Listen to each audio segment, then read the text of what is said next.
In data 21 settembre 2024 si è svolta a Mestre, Venezia, la 14ª edizione di Venezia in Salute.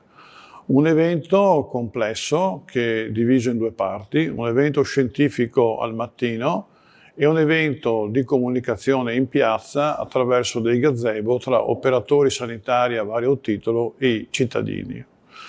L'edizione di quest'anno parlava delle case di comunità, cioè della rivoluzione che ci sarà nella assistenza sanitaria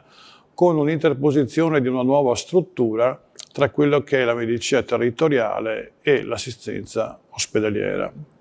Il titolo infatti era Camici e mattoni, cioè la problematica che attraverso il PNRR e la missione 6 avremo a disposizione molti soldi per la costruzione di edifici o la ristrutturazione di edifici esistenti. Il grosso problema sarà sicuramente trovare il personale. Attualmente delle 17 previste in provincia di Venezia è stata aperta una nella località San Vito al Tagliamento.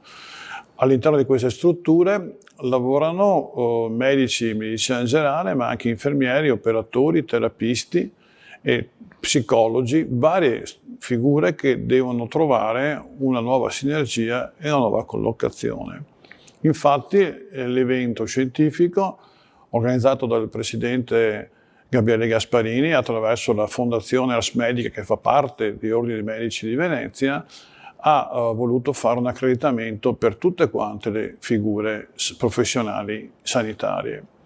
L'evento in piazza si è svolto con la partecipazione di circa 20 tra enti e associazioni, tra medici di medicina generale, pediatri di libera scelta, ma anche laboratori,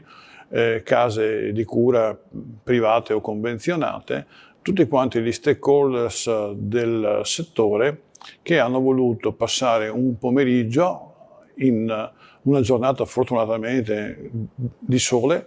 con un contatto diretto all'esterno tra i cittadini che hanno passeggiato e la proiezione di anche dei video e delle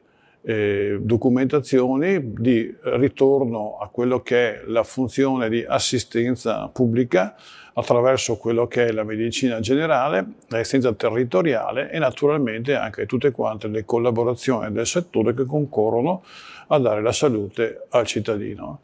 Un evento molto sentito anche quest'anno, di cui saranno disponibili naturalmente le slide del sito di Ordine Medici di Venezia per quanto riguarda la documentazione scientifica presentata.